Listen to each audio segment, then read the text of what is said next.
बढ़ना। जय माता दी भक्तजनों, आज हम पढ़ेंगे 13वां अध्याय। राजा सूरत और वैश्य को देवी जी का वरदान कैसे मिला। आइए श्रवण करते हैं। उसके लिए हम ध्यान।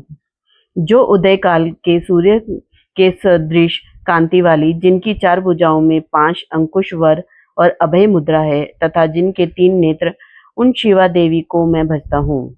ऋषि बोले, हे राजन, इस प्रकार मैंने देवी का उत्तम महात्म तुम्हें कर सुनाया। जिसने इस जगत को धारण कर रखा है, वह देवी इस प्रकार के प्रभाव वाली है।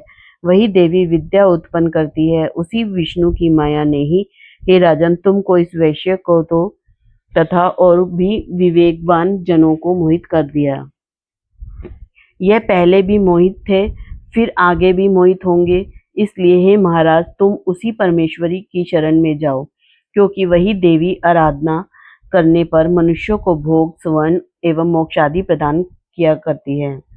मार्कंडेय ऋषि बोले, कौशिकी जी, इस प्रकार ऋषि की बात सुनकर राजा सूरत ने उत्तम व्रतधारी महाभाग मेघा ऋषि को प्रणाम किया तथा ममता और राज्य आदि के हरण से दुखी होकर तत्काल ही वह राजा तप करने चला गया।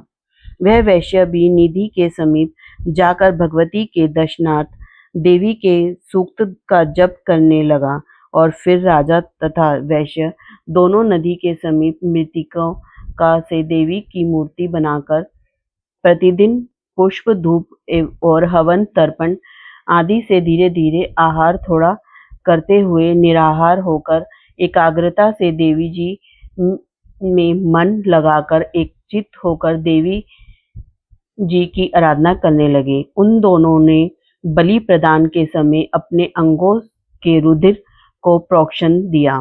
इसी प्रकार संयम पूर्वक 3 वर्ष पर्यंत आराधना करते रहे। तब तो जगत को धारण करने वाली देवी ने प्रत्यक्ष होकर दर्शन दिया, और तब राजा ने चंडिका देवी जी बोली, हे राजन कुलनंदन, तुम दोनों जिस अभिष्ट की प्राप्ति के लिए मेरी प्रार्थना कर रहे हो, वह मुझसे मांगो। मैं प्रसन्न हूँ, तुम्हें सब कुछ दूंगी। मार्कंडेय जी बोले, तब राजा ने तो दूसरे जन्म में अक्षय रहने का राज्य मांगा, और इस जन्म में शत्रु सेना का बलपूर्वक नाश करके फिर अपने राज्य की प्राप्ति का वर मांगा। वैश्य का तो चित्त संसार में खिन्न हो चुका था, इसलिए उस बुद्धिमान ने उस ज्ञान का वर मांगा जिसके द्वारा संसार की अहंता, ममतात्मक आसक्ति नष्ट हो जाए। देवी बोली, हे राजन, थोड़े दिनों तक तुम अपना राज्य पा लोगे। कठिनता के बिना ही अपनी शत्रुओं का नाश करोगे, वहीं पर तुम्हारा राज्य स्थिर हो जाएगा। फिर देहांत होने पर सूर्यदेव के अंश द्वारा जन्म पाकर इस पृथ्वी पर आप सार्वनिक नाम के मनु होंगे। हे श्रेष्ठ वैश्य, तुमने तो उत्तम वर मांगा है, मैं उस वर को देती हूँ। मोक्ष प्राप्ति के लिए तुम्हें उस ज्ञान की प्राप्ति होगी। मार्कंडेय जी बोले, इस प्रकार देवी जी ने उन्हें अभिलाषित वर दिए। फिर उन दोनों की भक्ति पूर्वक की हुई स्तुति से प्रसन्न होकर देवी तत्काल ही अंतर्ध्यान हो गई। इस प्रकार वह क्षत्रिय श्रेष्ठ सूरत देवी से वर पाकर फिर सूर्य से उत्पन्न होकर सार्वनी नामक मनु होगा। जय माता दी भक्तों, आज हमारा 13 अध्याय के साथ साथ दुर्गा सप्तशती समाप्त होती है। आज हम आखिरी में माता जी से क्षमा याचना करेंगे और अपराध क्षमापन स्रोत पढ़ेंगे। माता, मैं मंत्र, यंत्र, स्तुति, आह्वान, ध्यान, स्तुति, कथा, मुद्रा करना कुछ भी नहीं जानता हूँ। केवल तुम्हारा भजन किसी प्रकार करता हूँ। मेरे अपराध क्षमा करो। अज्ञान से, दरिद्रता से, विरह से लिप्त हूँ।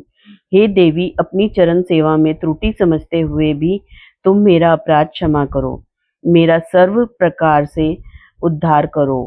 पृथ्वी की भांति पुत्रों का सरल स्वभाव से अपने पुत्रों के अपराध क्षमा करो। हे देवी, मेरा त्याग कभी ना करो। समुचित रूप से मेरा ध्यान रखो। हे जगन माता, तेरी आराधना नहीं कर पाता हूँ। जब भी तुम्हारा स्नेह मेरे ऊपर निरंतर रहे। सभी को छोड़कर आपकी शरण में रहूंगा। मेरे इस शरीर को उपयोगी बनाओ। हे माता, यदि आपकी कृपा मुझ पर ना हुई तो मैं बिना सहारा इस जगत में उदर पोषक नहीं बना रहूंगा। सब सब पाकी जल पाकी माधु पाकी होकर भी निराश रहूंगा। चिरकाल तक कोटि सुवर्ण मुद्रा की इच्छा रखता हुआ तुम्हारा चिंतन करूंगा। हे जननी, जपनीय जप विधियों का कैसे ज्ञान करूं।